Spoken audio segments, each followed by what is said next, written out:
tardes nuevamente y agradecemos al doctor Luis Jiménez que cruzó el charco para venir a hacernos una valiosa exposición, y por supuesto al doctor Basso que nos acompaña en la tarde de hoy. El tema que les pedimos de alguna manera que pongan es un poco sobre las políticas públicas de salud y cuál es la mirada que tienen desde el Estado. Recuerdo que hace un año más o menos acá en este mismo lugar una intervención del Ministerio de Salud a cargo del doctor Kian hablaba de que había una relación conflictiva entre lo que era la parte jurídica y la parte médica. Y bueno, nos gustaría saber también un poco cómo ha venido evolucionando desde el punto de vista del Ministerio esa relación que de alguna manera el doctor Kian planteaba como conflictiva, como generadora de problemas. Así que bueno, les agradecemos mucho la presencia.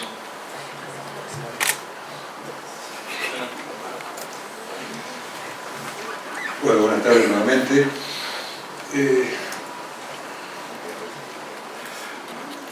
Yo creo que, sin lugar a dudas, los temas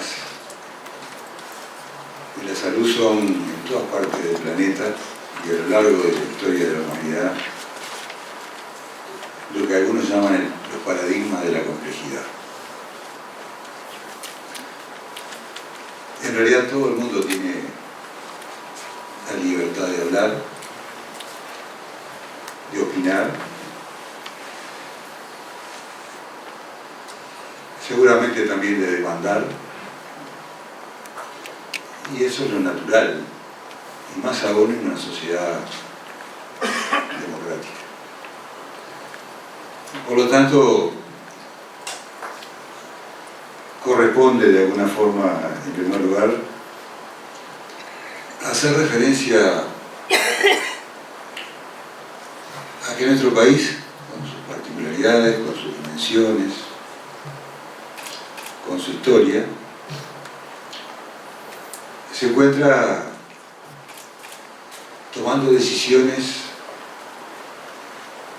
de carácter político en el área de la salud, vinculadas a que definió que precisábamos un sistema de salud, que teníamos que hacer una reforma sanitaria, que como todos ustedes saben,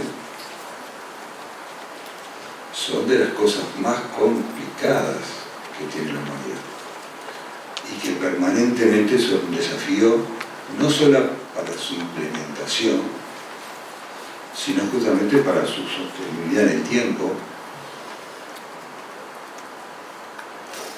en la medida que permanentemente, si uno hace las cosas bien, reitero, lo único seguro es que aumenten las demandas de servicios, que aparezcan nuevas necesidades a atender.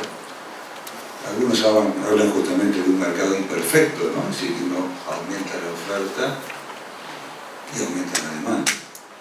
Y eso es natural, es normal, y hay que asumirlo como parte justamente de los desafíos que tenemos como sociedad. Pero bueno, llevamos 11 años de una reforma sanitaria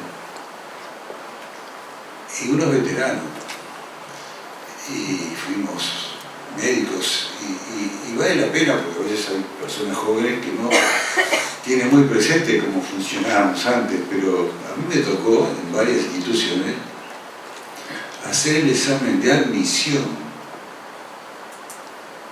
pagado por el solicitante para ver si se podía incorporar a la institución. Y si se podía incorporar a la institución y tenía una patología, se establecía que podía ir progresivamente incorporando prestaciones. Y teníamos la misma Constitución de la República, ¿no? De alguna manera, esa progresividad determinaba que había gente que no podía incorporarse a la institución o se incorporaba con esas limitaciones por el tiempo que fijaba la institución. Y había un formulario, en aquel momento no se llamaba formulario terapéutico de medicamentos. Había un vademécum, lo llamaban así, ¿no?, que era público para los sectores públicos y era privado para el privado. No había una obligación de todos los integrantes del sector salud de ofrecer la misma canasta de prestaciones, se llama así, las mismas prestaciones, digamos, para todos los usuarios del sistema o del país. Y eso pasó durante mucho tiempo y en realidad se asumía como parte de una realidad. Se cuestionaba naturalmente porque el tema de tener un sistema se venía trabajando hace mucho tiempo atrás, pero bueno, pasó mucho tiempo hasta que se dieron determinadas condiciones en que se dijo, bueno, el sistema tiene que funcionar y tiene que establecer con precisión, y para eso hay responsabilidades, cuál es el alcance del derecho a la salud. ¿Cuáles son las prestaciones que obligatoriamente todos los prestadores tienen que ofrecer? Por encima del cual pueden dar todas las que quieran, ¿verdad? Pero ¿cuáles son aquellas básicas que tienen que ofrecerse? Naturalmente que cuando hay que establecer con claridad hasta dónde llega ese derecho a la salud, obviamente hay zonas de tensiones, porque obviamente, seguramente, por aquello de que la oferta aumenta la demanda, aparecen nuevos desafíos, además en un mundo particularmente cambiante, donde hay un desarrollo científico-técnico que permanentemente genera nuevas necesidades, donde también hay otros actores que promueven demanda inducida, ¿verdad? Es decir, que de alguna forma también actúan en la sociedad. Y en donde, bueno, obviamente, en materia de innovación, hay garantías para quienes innovan de tener durante un periodo bastante prolongado patentes que le permiten ser monopólicos y fijar, por lo tanto, las condiciones de comercialización de sus productos, de sus insumos, ¿verdad? Pero bueno, se estableció la necesidad de tener un sistema nacional integrado de salud, de establecer el alcance de prestaciones y se definió la forma de financiamiento. Brevemente, nosotros no llegamos a 3,5 millones de habitantes y tenemos 43 prestadores de salud. No van a encontrar en ninguna parte del mundo que para 3,5 millones haya un sistema de salud con 43 prestadores. Pero bueno, uno de ellos es el prestador público y el resto son los prestadores privados. Y el sistema tiene un seguro que aportamos todos, los que estamos vinculados a la seguridad social, que aportamos un porcentaje de nuestros ingresos, porque previamente las personas pagaban todas, independientemente de sus ingresos, cuando estaban vinculadas a un prestador privado, una cuota fija, que obviamente repercutía en el presupuesto de esa persona de forma diferencial en función de sus ingresos. Ahora es proporcional a sus ingresos. Y ese seguro financia al sistema, no financia a 43 prestadores en competencia. Permítanme hacer este comentario. Estamos creando un sistema nacional integrado de salud que busque complementaciones, coordinación y sinergia. Hablamos siempre con los prestadores, hay que hacer convenios de complementación, hay que buscar la forma de que ese dinero que todos ponemos se rinda más. Porque obviamente si cada uno de los 43 quiere tener absolutamente todo lo que hay en el panorama sanitario, el despilfarro es sumamente importante. Y nosotros tenemos justamente que ser eficientes en que ese 9,2% o 9,3% que decía el doctor Escalante rinda. Y a su vez el sistema previó que hay algunas circunstancias vinculadas a procedimientos o medicamentos de alto precio que requerían un reaseguro. Y ahí se creó el Fondo Nacional de Recursos, que venía ya desde años antes, pero que también comenzó a financiar en el marco del sistema los medicamentos de alto precio que antes no estaban financiados por el fondo. Bueno, este es el panorama, y hay que tomar decisiones permanentemente hasta dónde podemos incorporar más prestaciones, hasta dónde podemos incorporar más medicamentos, con qué criterio, con qué prioridades. ¿Con qué prioridades? Miren, nosotros tenemos reuniones periódicas con las prácticamente 30 cátedras de la Facultad de Medicina. Y les solicitamos, díganos, ustedes conocen cuáles son las prestaciones que ofrece el sistema de salud. ¿Qué cosas ustedes entienden que están faltando? Pero díganos prioridades, hagan el esfuerzo de decir, bueno, lo más importante para mi especialidad son tales y tales cosas. De casi 30 cátedras existentes. Pero también nos juntamos con los movimientos de usuarios por enfermedad.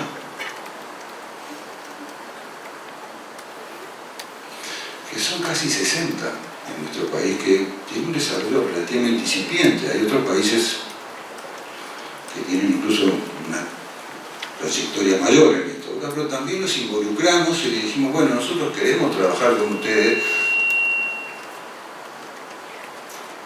Obviamente cada uno de estos movimientos viene con su propia demanda, ¿verdad? Si pensemos en patologías oncológicas,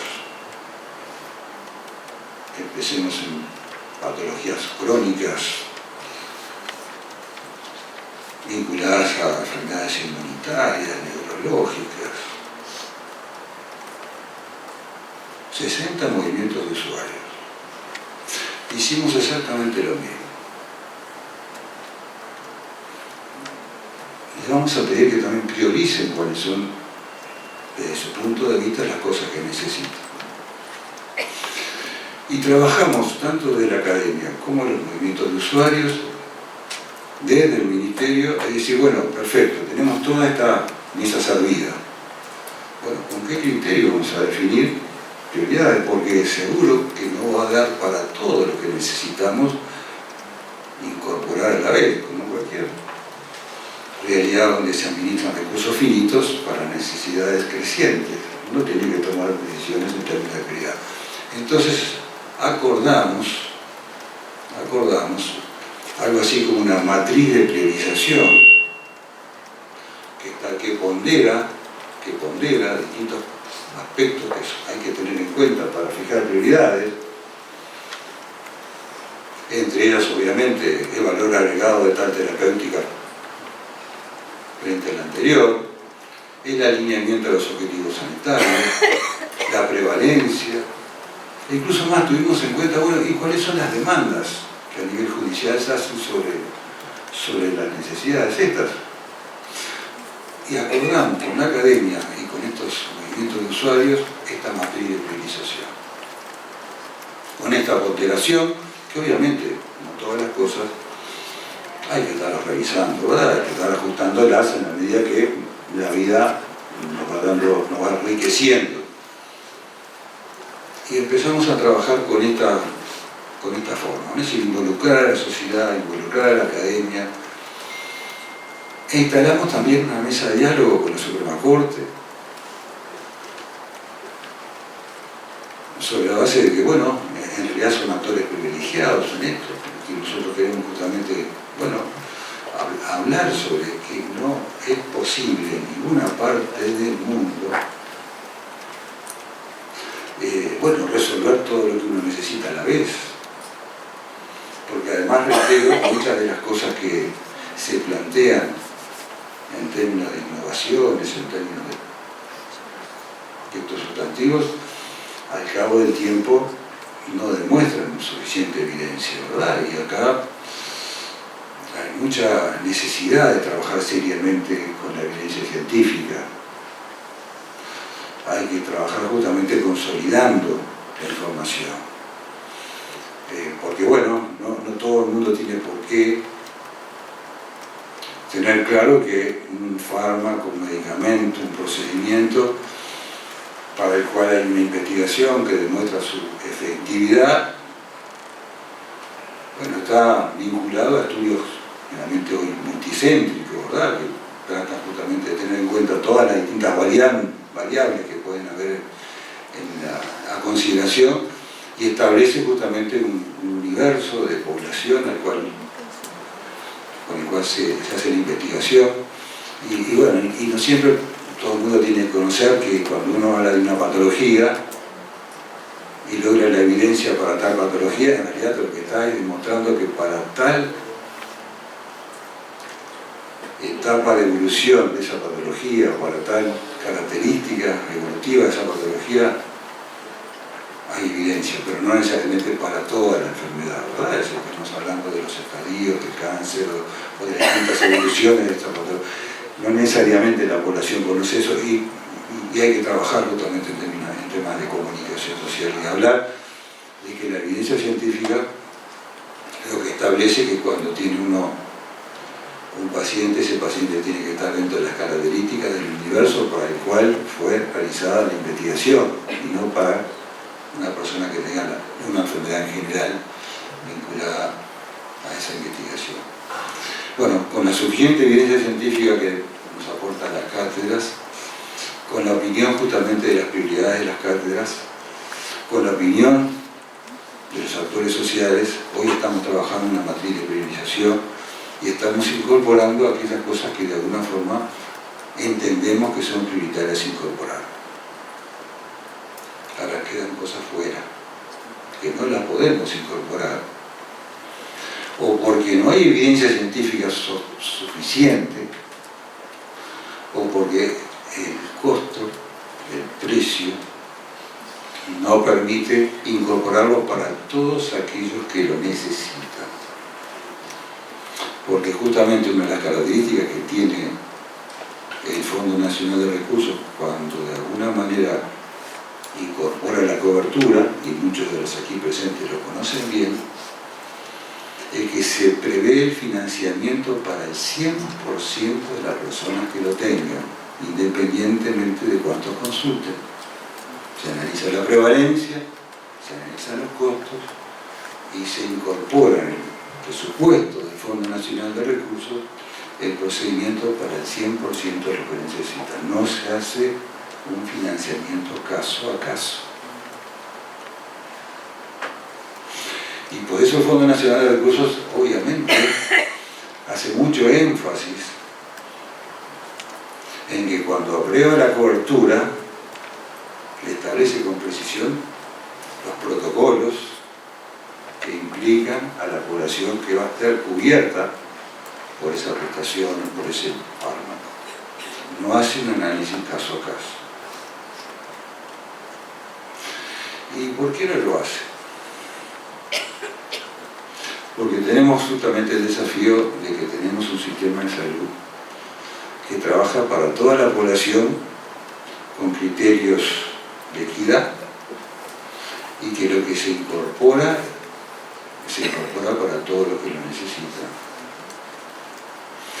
Y ese es un desafío extraordinario, porque obviamente si no tuviéramos, entre comillas, esa restricción y tuviéramos discrecionalidad para ir caso a caso resolviendo en función de nuestra sensibilidad personal, porque a veces se apela a ese factor, como que quien de alguna manera define hasta dónde podemos lograr la cobertura, le está faltando sensibilidad. Bueno, más que sensibilidad, lo que sería una irresponsabilidad nuestra es tomar decisiones que no estemos en condiciones de sostener, de que todo habitante, independientemente de sea de un prestador público, privado, de Montevideo del interior, si está dentro de lo que el sistema de salud admite cubrir, accede sin copagos, sin pagos, sin necesidad de recurrir a la justicia. porque permítanme decir que son muy pocos países en el mundo que acceden a esta prestación y a este conjunto de prestaciones sin recurrir a la justicia. La mayor parte de la judicialización que se vive en el mundo son para medicamentos y procedimientos que hoy financia el sistema de salud a través de los prestadores integrales o a través del Fondo Nacional de Recursos. El grueso de la judicialización del mundo está ahí, en prestaciones que ya el sistema de salud nuestro lo ofrece. El desafío nuestro entonces es seguir avanzando en el tema y, para ir redondeando, todos aportamos, los que estamos vinculados a la seguridad social, un porcentaje que ustedes saben que va entre el 4, el 5 y el 8% de nuestros ingresos. Hay un sector de la población que no está vinculado a la seguridad social y que a rentas generales aporta justamente para que también estén incorporados al funcionamiento del seguro. Pues bien, cada uno de estos 43 prestadores recibe un per cápita por cada usuario que tiene, que lo paga el Fondo Nacional de Salud. Cuota promedio, $80.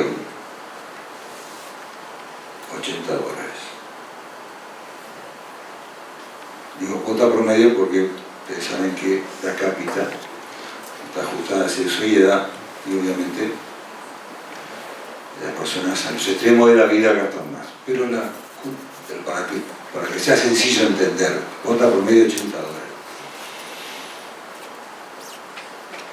8 de esos $80 van al Fondo Nacional de Recursos.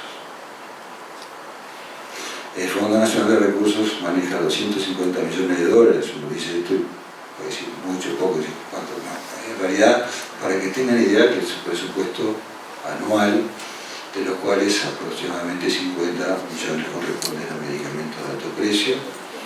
En este momento tenemos 57 medicamentos de alto precio para 34 enfermedades, con las últimas incorporaciones de diciembre del año pasado, que se incorporaron 11 fármacos en función de esas prioridades y ese procedimiento de priorización con la cátedra y con los usuarios que determinamos. Y queremos seguir avanzando en esto. Naturalmente que obviamente que tenemos el tema de la judicialización, del procedimiento que dice, bueno, no, pero para tal caso habría que, en realidad estamos tratando justamente de ver cómo podemos explicar esto de la forma más clara y con el mayor detalle posible, en el sentido de que, bueno, naturalmente, definir que tiene que haber un sistema, que el derecho tiene que bajarse a tierra y concretarse en prestaciones que se unen a la población, determina que tengamos restricciones para dar todo lo que exista o todo lo que se pida. Estamos en ese desafío de intercambiar distintas visiones sobre el tema, porque obviamente si no pusiéramos límites no podríamos obtener lo que tenemos. Y sería realmente una irresponsabilidad justamente el que esto quede librado a que, bueno, en definitiva cada uno defina hasta dónde llega ese derecho sin tener una base que dé la máxima garantía que estamos logrando sacarle el mayor rendimiento a los recursos en salud que la población aporta. Seguramente esto es un tema que tiene, reitero, múltiples miradas. A mí me parece que no podemos dejar de hablar de los altos precios. Nosotros hemos iniciado justamente compras conjuntas, negociaciones conjuntas de medicamentos de alto precio, con la particularidad que, bueno, por nuestra escala, gracias a la OPS, que tiene una especial preocupación por ayudar de alguna manera, y se creó a través de un fondo estratégico bueno, las primeras compras conjuntas de medicamentos. Y ahora estamos negociando, seguramente ahora es Argentina presidente pro tempore y vamos a ir a la Argentina, ya estamos pensando en una nueva lista de medicamentos negociables, porque todo lo que podamos economizar nos va a permitir aumentar, ¿no?, las prestaciones que damos. Y estamos trabajando también con la posibilidad de que aparezcan bioequivalentes, medicamentos que obviamente pasados los 20 años dejan de tener la patente y por lo tanto aparecen como alternativas más económicas, manejando incluso algunas estrategias de riesgo compartido con la industria, es decir, toda la batería de posibilidades para lograr sacar el máximo rendimiento a los recursos que la población tiene. Pero no podemos resolver todo, no podemos atender todas las demandas que existen, porque ningún país del mundo lo hace. No es exclusivamente un problema nuestro, es un problema de todo el mundo. Obviamente quien tiene más dinero seguramente puede ofrecer más. También es cierto que la mayor parte de los países del primer mundo no logran, en todos los casos, tener este criterio de equidad, de que llegue a cualquier habitante lo que necesita dentro de sus posibilidades en el marco de sus normas y reglamentaciones.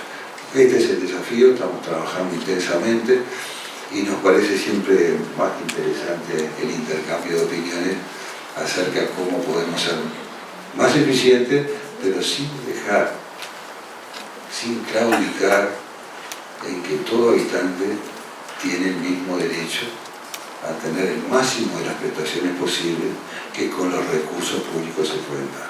Muchas gracias.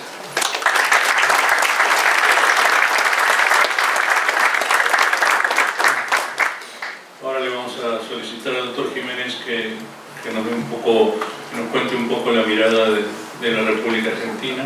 Creemos que en Argentina se dan algunas diferencias en las características de los amparos a los que son sometidos las diferentes instituciones. Que una de las principales diferencias, capaz que un poco para contextualizar de qué estamos hablando, es que en Argentina cuando un amparo sale favorable al paciente que reclama, el que tiene que asumir el costo, el que tiene que asumir el pago de eso, no es, como en el caso nuestro, el Ministerio de Salud o el Fondo Nacional de Recursos, sino que es la institución de medicina prepaga, la obra social. Y el otro tema que también nos preocupa y que nos gustaría conocer la experiencia es que en nuestro país los amparos fundamentalmente son por medicamentos y son por prestaciones o medicamentos que no están incluidos dentro de lo que es la canasta de prestaciones o el EMPIAS.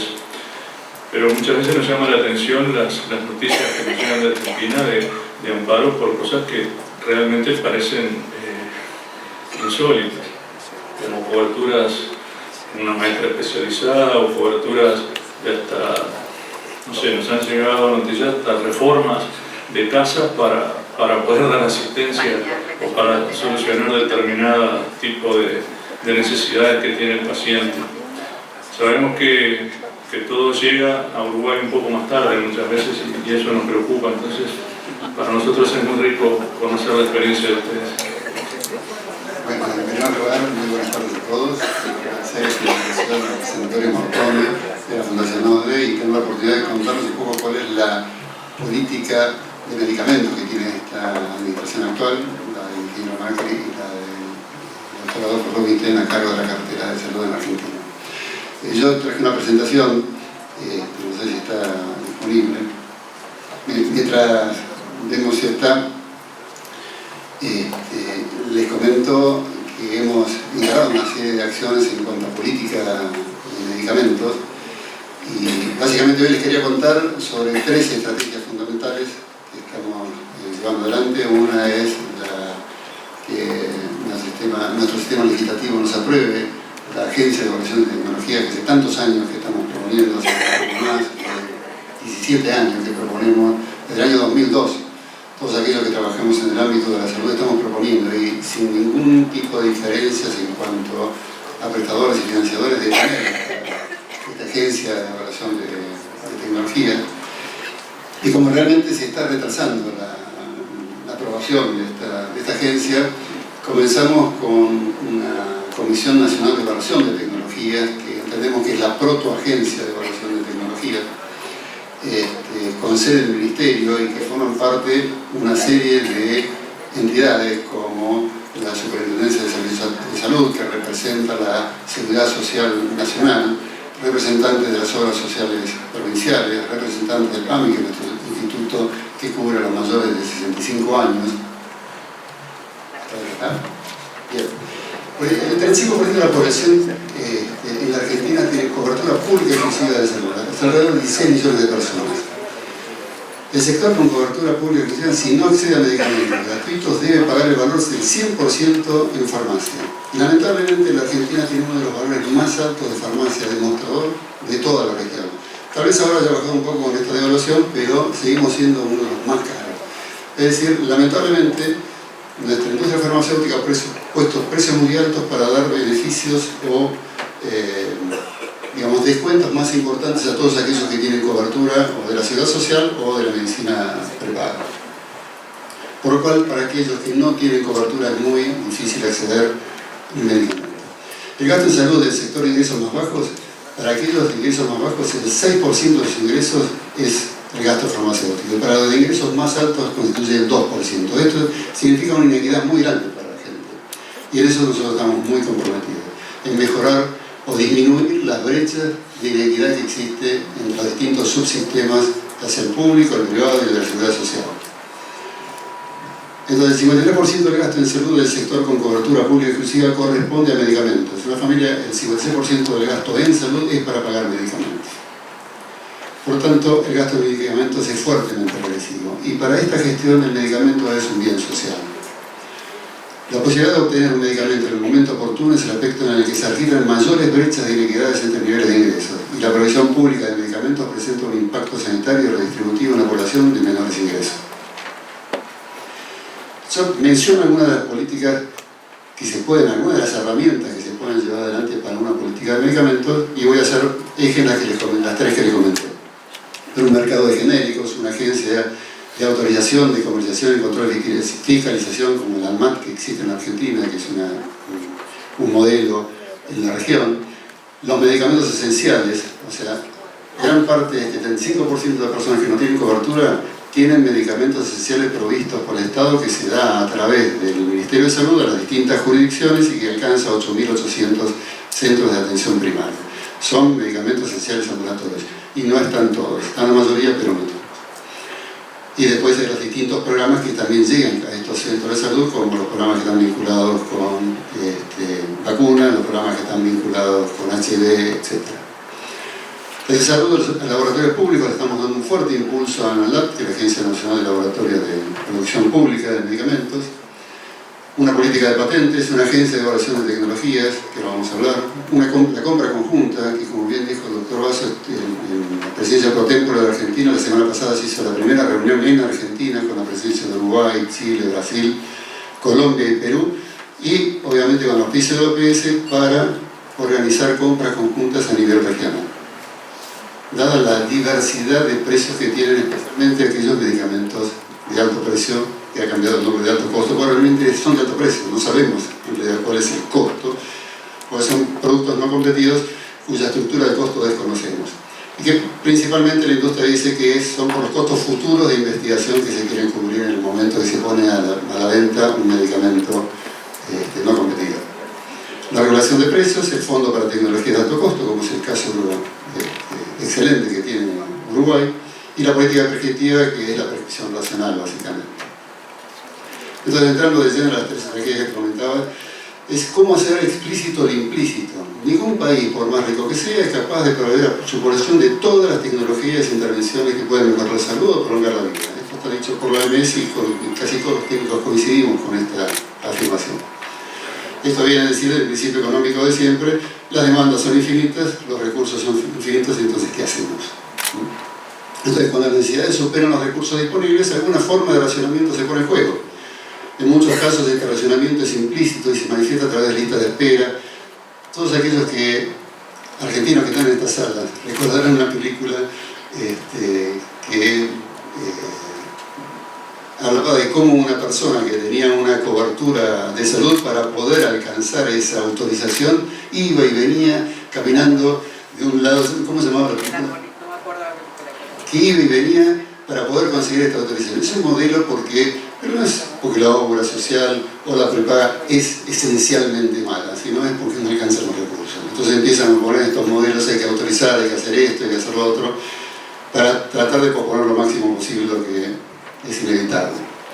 El estado definido de beneficios aumenta la legitimidad social del racionamiento, explicitando lo explícito. Su construcción debería ser el producto de un proceso de priorización transparente, que mencionaba también el doctor, que en el caso de ustedes es a través de la universidad, de la asociación de pacientes, etc., y participativo que haga sustentable el financiamiento del sistema de salud. Entonces, ¿qué son las tecnologías sanitarias? Son los medicamentos, prácticas y procedimientos médicos y quirúrgicos, instrumental médico y sistemas también de organización, que nos afectan mucho también.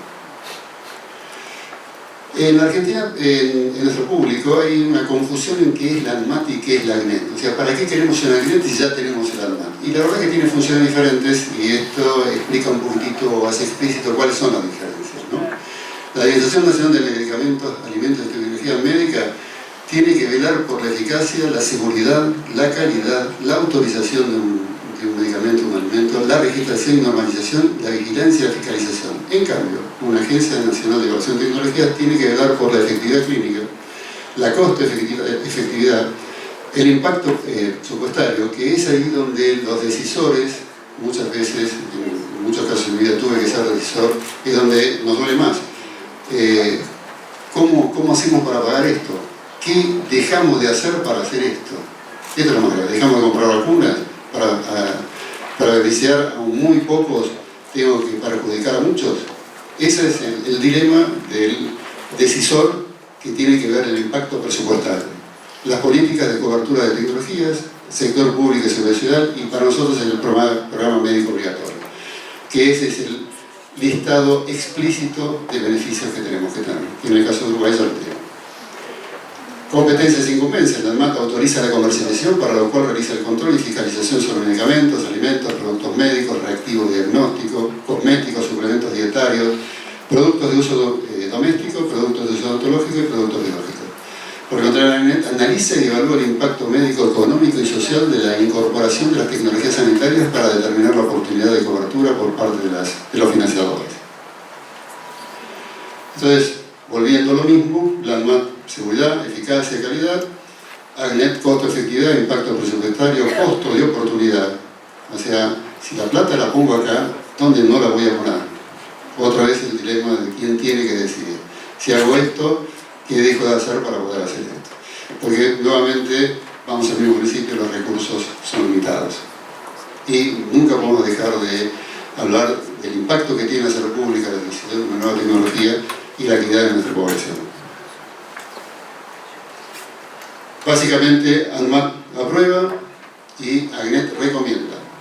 Muchas veces nos preguntan si los dictámenes de la ACNET van a ser vinculantes. No, por nuestra Constitución no pueden ser vinculantes, van a ser recomendaciones. No podemos, por nuestro sistema judicial, no podemos decir que esto es lo que se va a hacer y no se va a hacer. Esto es lo que se recomienda y se debería hacer y se incluye en un listado.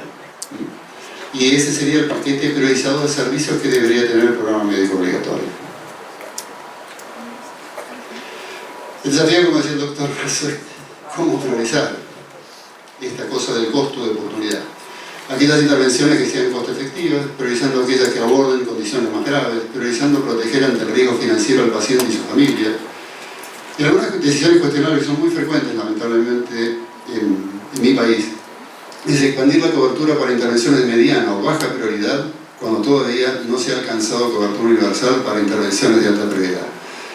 Y tenemos muchísimos ejemplos de este tipo, sería odioso mencionarlos, pero son muy frecuentes. Dar alta prioridad a intervenciones muy costosas, pero de beneficio sanitario pequeño, expandir la cobertura a grupos más favorecidos antes que a los más desfavorecidos, cuando los costos y beneficios no son tan diferentes.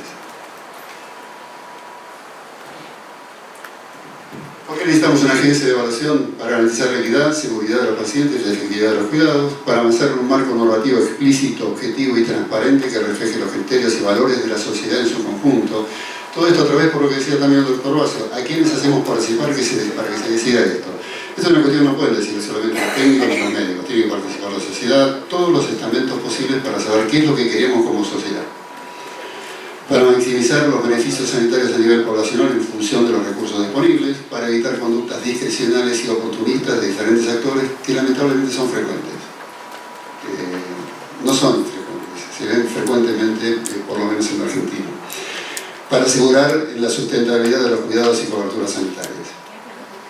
Entonces, como se nos está dilatando la aparición de nuestra querida Davinet, más allá de los 17 años está presentado y hay acuerdo por parte de casi todos los financiadores, todavía nuestro Congreso no lo lleva adelante. Nosotros comenzamos con la Comisión Nacional de Evaluación de Tecnología, que está compuesta por el Ministerio de Salud, está coordinada por el Ministerio de Salud, por el ANMAT, por la Superintendencia de Servicios de Salud, por el COFESA, que es el Consejo Federal de Salud, compuesto por todas las provincias y todos los ministros de todas las jurisdicciones de la República Argentina, las obras sociales nacionales, las obras sociales provinciales, las empresas de medicina prepaga, ahí hay representantes de todas estas entidades en la CONETEC, el defensor del pueblo y el representante de asociación de profesionales. Serán competencias de la Comisión la realización de estudios y evaluaciones de medicamentos, productos médicos, instrumentos, técnicas y procedimientos clínicos y quirúrgicos de cualquier naturaleza destinados a prevención, diagnóstico y tratamiento. Estas son las funciones, yo les dejo, serán las mismas que las de una agencia, pero tenemos ciertas limitaciones como comisión. Sigo hablando con esto. Básicamente está compuesta por una mesa técnica donde están los técnicos, los expertos, los que hacen las evaluaciones tecnológicas, y como no tenemos capacidad para hacer todas las evaluaciones tecnológicas propias, tomamos las de otras agencias, las evaluamos, las analizamos y utilizamos la fuerza de tarea de todos aquellos componentes que forman parte de la CONETEC. Todos ellos ad honorem, no hay nadie que se le pague por este trabajo, pero es lo que necesitamos hasta tener a nuestra querida ANMAT.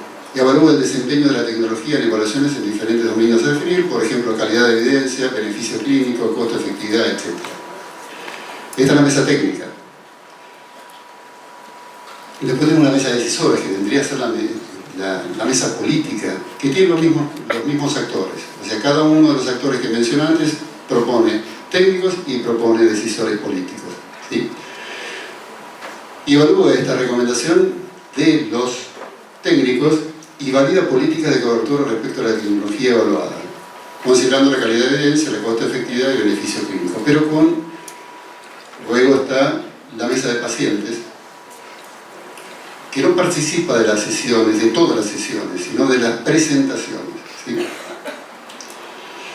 A través de un marco de valor, todos estos nos manejamos, definimos cuál era el marco de valor en el cual íbamos a decidir y qué se consideró como marco de valor: la calidad de evidencia, la magnitud del beneficio, el impacto económico, el impacto sobre la salud pública y el impacto sobre la equidad.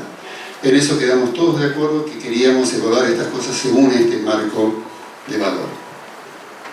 El proceso de ingresar a tecnologías evaluables a través de los miembros, y tenemos que definir este proceso de priorización que previamente había comentado el doctor Basso.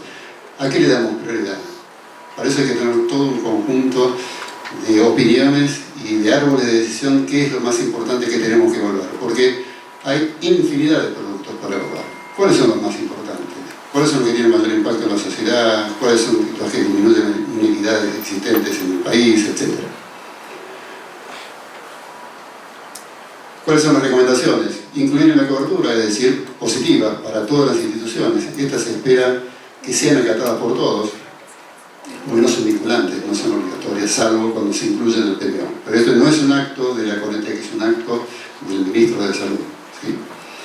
No incluir en la cobertura, es decir, negativa completamente, estas se espera que no sean adoptadas por ninguna. No hay obligatoriedad de cobertura en todas las instituciones, que se hacen las amarillas, ¿no? Es decir, en principio negativas, pero condicionadas a tener en cuenta otros factores, como una negociación de precio. El proveedor de la tecnología o el laboratorio baja suficientemente el precio como para convertirla en costo efectiva. En todos los casos, más allá de la recomendación de la cobertura, también se definirá claramente la política de cobertura. Esto es muy importante. Es decir, un medicamento, una enfermedad, no siempre es igual para todos. Tenemos que ver en qué circunstancia en cada caso, población, indicaciones, dosis, criterios de suspensión, etcétera, etcétera. Otra de las estrategias que estamos llevando adelante es la compra conjunta. Más allá de lo que se está haciendo a través de Mercosur, esta gestión comenzó con compras conjuntas con demanda agregada de diferentes obras sociales y de otros financiadores. ¿Para qué? Para mayor transparencia y eficiencia en los precios de compra, reducción significativa de los precios de los medicamentos, pero no es para bajar el precio. No queremos mejorar la cobertura, queremos mejorar el acceso a estos medicamentos. Ese es el fin último, no es conseguir, y hemos conseguido muy buenos valores, pero no se agota ahí, no es para bajar el presupuesto, es para aumentar la cobertura, la idea de hacer esta compra conjunta, para hacer más eficiente estos recursos limitados que todos tenemos. Generar economías de escala y obtener condiciones de contratación más competitivas. Esto no es solamente favorable para nosotros, es favorable para la industria, porque puede prever su producción, tiene una escala muchísimo mayor y además mejora la innovación, da oportunidad a la innovación. Hay adquisición de medicamentos con altos estándares de calidad e impacto sanitario y económico en el marco de protocolos de uso y seguimiento de resultados. Les quiero contar brevemente ahora algunos ejemplos que hemos tenido. Comenzamos en el año 17, Natalia, ¿no? Fines 16 se comenzó, 17 se implementó la compra consolidada de medicamentos para pacientes con hemofilia tipo A bajo tratamiento de profilaxis exclusivamente, porque todos los actores tenían un miedo que la compra conjunta para urgencias no llegara en tiempo y forma y no podían comprometer su presupuesto en esto. Participaron PAMI, IOMA. IOMA es la obra social de la provincia de Buenos Aires, con más de 3 millones de afiliados. PAMI tiene más de 5 millones y medio. El Ministerio de Salud, la Superintendencia de Servicios de Salud y el Ministerio de Salud. Estamos hablando más o menos del 50-55% de la población de la Argentina que tiene cobertura bajo estas obras sociales.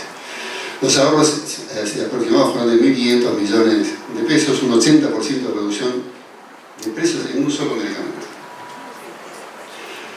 Y ahora estamos próximos a iniciar, y fue muy exitosa no solamente por el modelo, sino que se pudo hacer toda la logística desde el Ministerio de Salud y nadie se quedó sin su medicamento.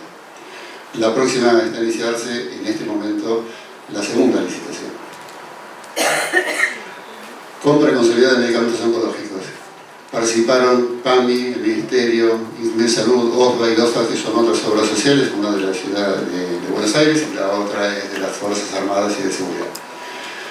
Se destina a aumentar la cobertura de cáncer, segunda causa de muerte en nuestro país, con una incidencia aproximada de 126.000 casos, 125.000 casos, se otorgarán aproximadamente 75.000 nuevos tratamientos, aborda los tipos de tumores más prevalentes, mama, colorectal, próstata, pulmón, renal y oncomatológicos. Se consiguió un ahorro de 1.328 millones de pesos. Y ahora vamos a ver un poquito más en detalle.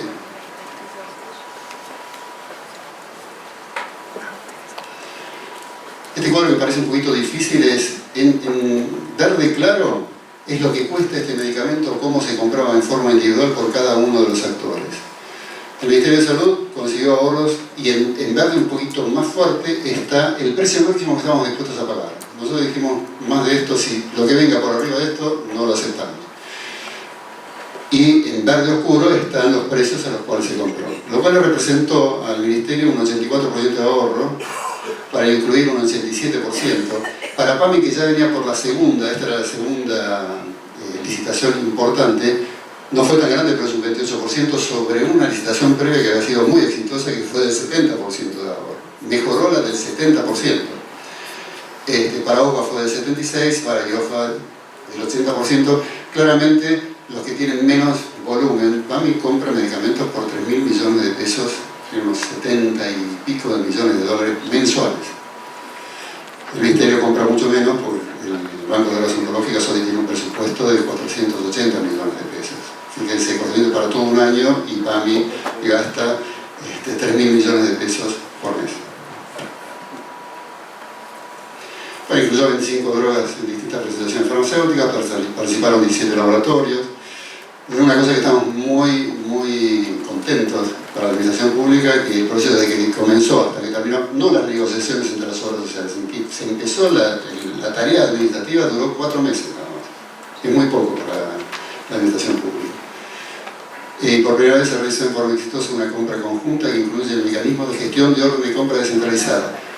El ministerio es el que dice que compra pero no paga.